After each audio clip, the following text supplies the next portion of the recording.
The year was 129 AD.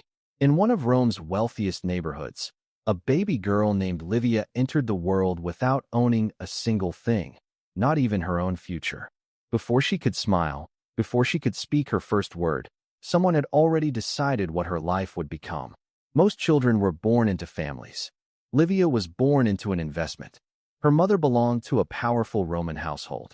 She had spent years nursing the children of wealthy nobles, and because of that, she was treated slightly better than ordinary slaves.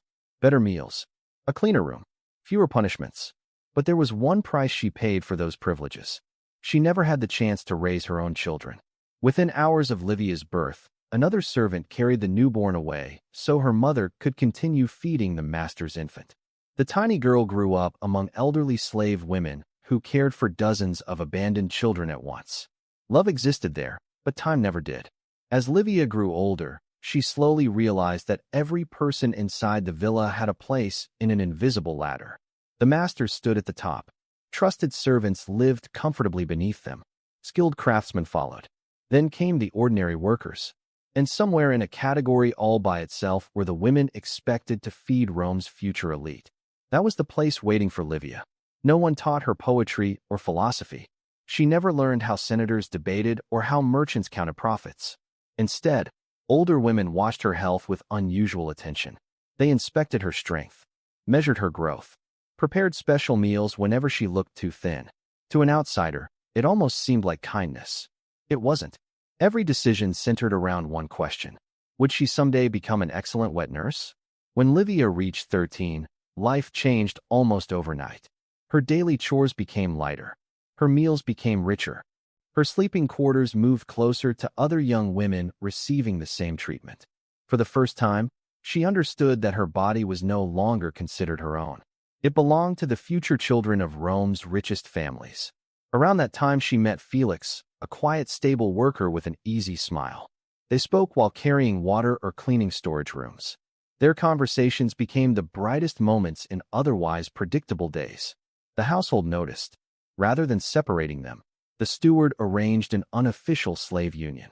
It wasn't a wedding celebrated for love. It was simply another practical decision. Healthy couples often produced healthy children. For a brief season, however, Livia allowed herself to imagine a normal future. Then she became pregnant. 9 months later, she gave birth to a beautiful daughter. She counted every tiny finger, memorized every feature, tried to remember the sound of the baby's breathing. The next morning, another servant carried the infant away. No arguments, no explanations, no promises, only silence. Before the tears had even dried on her face, Livia was escorted across Rome to the luxurious home of Senator Quintus Valerius. His newborn son required a wet nurse. His wealthy wife never intended to breastfeed. Among Rome's upper class, women often considered nursing beneath their social status. Many also believed avoiding breastfeeding allowed them to recover more quickly and produce another heir sooner.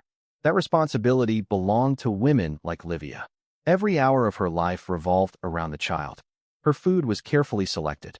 Her emotions were monitored. Arguments were discouraged. Stress, they believed, could spoil the milk. Night rarely lasted longer than an hour before another feeding began. Weeks blended into months.